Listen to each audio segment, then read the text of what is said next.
আসসালামু আলাইকুম viewers, welcome to my channel. আমি কাউসার নূপুর। আজকে মশালা ছোলা ভুনা কিভাবে করতে হবে সেই রেসিপি শেয়ার করেছি। আর ছোলা রান্না করতে গেলে যাদের ছোলাগুলো কালো হয়ে যায় এবং মশলাযুক্ত হয় না, তাদের জন্য আজকে একেবারে পারফেক্ট রেসিপি দেওয়ার চেষ্টা করেছি। চলুন দেখে নিই। ছোলা বা বুটটাকে কিন্তু অবশ্যই 7 থেকে 8 ঘন্টা আপনারা ভিজিয়ে রাখবেন, যাতে করে এটা খুব সুন্দরভাবে নরম হয়ে যায়। তাহলে দেখবেন যে এই ছোলাটা সিদ্ধ করতে অনেক কম সময় লাগবে এবং অনেক সুন্দর নরম হবে।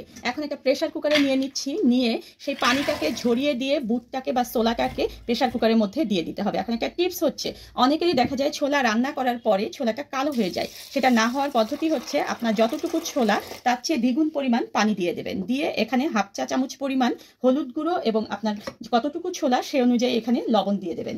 দিয়ে তারপরে এটাকে সিদ্ধ করতে হবে। আমি 5 থেকে 6টা সিটি দিয়ে তারপরে ফিরে আসছি।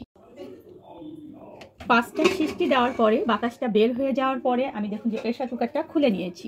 এখন আমি দেখিয়ে দিচ্ছি যে দেখুন ছোলাগুলোর কিন্তু কোনো রকম কালার চেঞ্জ হয়নি বা কালো হয়ে যায়নি। আর এগুলো দেখুন যেরকম হাত দিয়ে দিচ্ছি, এটা কিন্তু একটু দিলে দেখুন যে একদম সুন্দর মতো সিদ্ধ হয়ে গিয়েছে। আর এই ছোলার মধ্যে দেওয়ার জন্য আমি এখানে 2টো আলু দেখুন যে সিদ্ধ করে ছিলে নিয়েছি। যদি ছোলার মধ্যে আলু দেওয়া হতো তাহলে কিন্তু আলুর কালারটা এরকম সুন্দর থাকতো না, এটা কালচে হয়ে যেত। এখন চলুন রান্না করতে চলে যাই। চুলায় দেখুন যে একটা কড়াই গরম করে নিয়ে সেখানে আমি তেল দিয়ে দিচ্ছি। আর এই তেলটা আমি ব্যবহার করছি ভাজাভাজির তেল, মানে আপনারা পেঁয়াজু বা বেগুনি ভাজার পরে যে তেলটা অবশিষ্ট থাকবে সেই তেল দিয়ে বুট রান্না করবেন বা সবজি রান্না করবেন, তাহলে দেখবেন যে তেলটা আর মিস ইউজ হবে না। আর দেখা যায় যে এই সমস্ত রান্নায় তেলটা ব্যবহার করলে খেতে খারাপ লাগে না। তেলটা যখন একটু গরম হয়ে যাবে তখন এখানে আমি দিয়ে দেবো হাফ কাপ পরিমাণ পেঁয়াজ কুচি। আজকে আমি এখানে 1 কাপ পরিমাণ ছোলা বুট ব্যবহার করেছি, আর তাই হাফ কাপ পরিমাণ পেঁয়াজ কুচি দিয়ে দিলাম। আর এটাকে আমি একটু হালকা ব্রাউন করে ভেজে নেব। পেঁয়াজগুলো দেখুন যে যখন হালকা ব্রাউন হয়ে গিয়েছে, আমি কিন্তু এটা বেরেস্তা করিনি। এখন এর মধ্যে আমি দিয়ে দেবো 1 চা চামচ পরিমাণ হলুদ গুঁড়ো। আর হলুদ গুঁড়ো যখন তেলের মধ্যে দিয়ে আপনারা এখানে মশলা দেবেন তখন কিন্তু দেখা যায় এই মশলাটা ছিটে গায়ে লাগবে না। দেখুন হলুদ গুঁড়োটা দিয়ে নেড়ে নেওয়ার পরে আমি এখানে 1 টেবিল চামচ পরিমাণ আদা বাটা আর 1 টেবিল চামচ পরিমাণ রসুন বাটা দিয়ে দিলাম।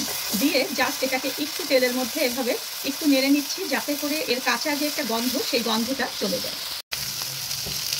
একটু দেখুন যে মশলাটা ভেজে নেওয়ার পরে এখানে আমি হাফ কাপ পরিমাণ পানি দিয়ে দিচ্ছি। দিয়ে এখন এখানে আমি কিছুটা গুঁড়ো মশলা দেবো। আর এখানে দেখুন যে আমি দিয়ে দেবো হাফ চা চামচ পরিমাণ ধনিয়ার গুঁড়ো। আমি এখানে হাফ চা চামচ পরিমাণ দিয়ে দেবো হচ্ছে জিরের গুঁড়ো। আর শুকনো মরিচের গুঁড়ো আপনারা ঠিক ঝাল কতটুকু খেতে চান সে অনুযায়ী ব্যবহার করবেন। আমি এখানে 1 চা চামচ পরিমাণ দিয়ে দিলাম, কারণ ছোলাটা একটু ঝাল ঝাল হলে কিন্তু খেতে ভালো লাগে। এখন এটাকে ভালো করে আমি মশলাটাকে কষিয়ে নেব। মশলাটা দেখুন যে সুন্দর মতো কষানো হয়ে গেছে। এখন যে ছোলাগুলো আমি সিদ্ধ করে রেখেছিলাম সেটা আমি এখানে দিয়ে দিচ্ছি। আর এটাকে আমি জাস্ট 2 মিনিট একটু নেড়ে চেড়ে কষিয়ে নেব। 2 মিনিট কষিয়ে নেওয়ার পরে দেখুন যে আমি সিদ্ধ আলুগুলো একটু কিউব করে কেটে নিয়েছি, সেই আলুগুলো এখন দিয়ে দিচ্ছি। দেওয়ার পরে এটাকেও আমি আবার 2 মিনিট কষাবো। আলুগুলো দিয়ে একটু নেড়ে চেড়ে নেওয়ার পরে আমি এখানে লবণ দিয়ে দিচ্ছি। আমি আমার টেস্ট মতো দিয়ে দিচ্ছি, আপনারা আপনাদের টেস্ট মতো দিয়ে দেবেন। দিয়ে এখন এটাকে আমি আবার 2 মিনিট ধরে কষাবো। দেখুন আমার সুন্দর মতো কষানো হয়ে গিয়েছে। এখন এখানে আমি দিয়ে দেবো হাফ কাপের চেয়ে একটু পানি, মানে 1 কাপের চেয়ে কম। এখন এই পানিটা একদম গায়ে গায়ে হওয়া পর্যন্ত আমরা অপেক্ষা করব। ছোলাটা দেখুন আমার প্রায় হয়ে এসেছে। এখন এখানে আমি কিছুটা ধনিয়া পাতার কুচি ছড়িয়ে দিচ্ছি, কিছুটা কাঁচামরিচের কুচি ছড়িয়ে দিচ্ছি। এটা সম্পূর্ণ আপনাদের ঝালের উপরে ডিপেন্ড করে দিতে হবে। আর এখানে আমি ভাজা জিরার গুঁড়া দিয়ে দিচ্ছি হাফ চা চামচের মতো। দিয়ে সব কিছু মিলিয়ে নিলে কিন্তু আমাদের ছোলাটা হয়ে গেল। এখন এই যে দেখুন যে আলুগুলো একটু বড় রয়েছে, সেগুলোকে একটু এভাবে করে নেড়ে চেড়ে আধা থেতো করে দেবেন, তাহলে দেখবেন যে একদম বুটটা মাখা মাখা হয়ে যাবে। আর আলুটা খেতেও কিন্তু ভালো লাগবে। এই অবস্থায় আপনারা দেখে নেবেন আর লবণ লাগবে কিনা।